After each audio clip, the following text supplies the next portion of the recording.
Supreme কোর্টে রাজ্য সরকারের নতুন চাল।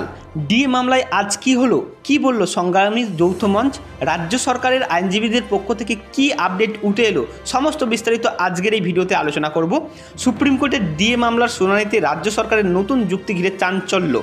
সংগ্রামী যৌথ মঞ্চের পক্ষ থেকে ভাস্কর ঘোষ এবং আইনজীবী বিক্রম ব্যানার্জি আজকে শুনানির পর বিস্তারিত তথ্য তুলে ধরেন। তাদের মধ্যে রাজ্য সরকারের মামলাকে কেন্দ্র করে ইচ্ছাকৃতভাবে দীর্ঘায়িত করার চেষ্টা করছেন। সুপ্রিম কোর্টে যা যা ঘটল তার বিস্তারিত বিবরণ আজকের এই ভিডিওতে দিতে চলেছি। পশ্চিমবঙ্গের সরকারি কর্মচারীদের মহার্ঘ ভাতা বা ডিএ মামলার শুনানিতে সুপ্রিম কোর্টে অনুষ্ঠিত হলো। শুনানির পর সংগ্রামী যৌথ মঞ্চের আহ্বায়ক ভাস্কর ঘোষ এবং তাদের আইনজীবী বিক্রম ব্যানার্জিকে জানানো হয় যে রাজ্য সরকারের কিছু নতুন ও বিভ্রান্তিকর তথ্য আদালতে পেশ করছে, তাই তাদের মতে এই যুক্তিগুলো একেবারেই এর আগে ট্রাইব্যুনাল বা হাইকোর্টে কখনো তোলা হয়নি। আদালতের পর্যবেক্ষণের পর এবং দুই পক্ষের সওয়াল জবাবের পর ভিত্তি করে মামলার কয়েকটি গুরুত্বপূর্ণ দিক উঠে এসছে, যা খুবই নিরূপণ। রাজ্য সরকারের নতুন যুক্তি। রাজ্য সরকারের আইনজীবী কপিল সিব্বল আজ শুনানিতে মূলত দুটি যুক্তি তুলে ধরার চেষ্টা করেন।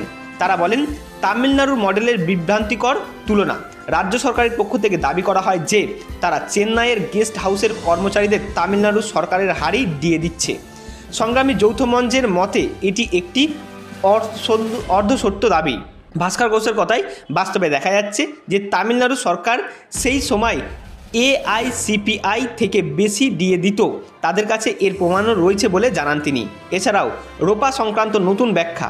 রাজ্য সরকারের আইনজীবীর দ্বিতীয় যুক্তিতে ছিল রোপা সংক্রান্ত। তিনি বলেন যে ডিএ পাওয়ার অধিকার সরকারি কর্মচারীদের বা সরাসরি রোপাতে নেই, বরং এটি দুটি স্মারকলিপি বা এটি আপনাদের মেমোরান্ডামের উপর ভিত্তি করে দেয়া হয়। আদালতে এই যুক্তি প্রসঙ্গে প্রশ্ন তোলে যে কেন এই বিষয়গুলি এতদিন পর সর্বোচ্চ আদালতে তোলা হচ্ছে, যা আগে কখনো তোলা হয়নি। সংগ্রামী যৌথ মঞ্চের প্রতিক্রিয়া ও রণকৌশল। শুনানির পর ভাস্কর ঘোষ এবং আইনজীবী বিক্রম ব্যানার্জি দুজনেই রাজ্য সরকার সেই পদক্ষেপেই সময় নষ্টের কৌশল বলে অভিহিত করেছেন।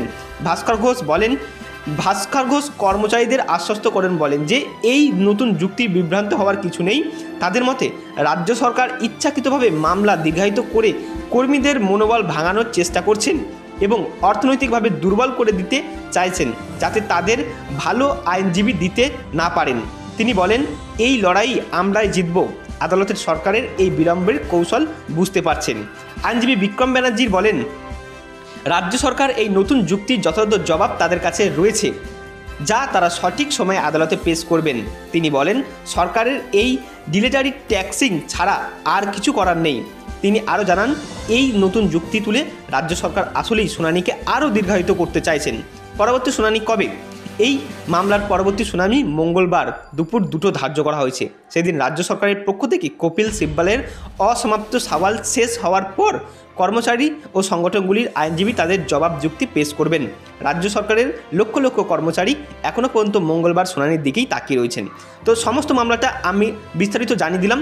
কেমন রাজ্য সরকারের আইনজীবীরা বিভ্রান্তিকর তোলার চেষ্টা করছে এবং সরকারি আইনজীবীর পক্ষ থেকে সংগ্রামী যৌথ মঞ্চের পক্ষ থেকে কী কী যুক্তি দেওয়া হচ্ছে সবই বিস্তারিত বললাম।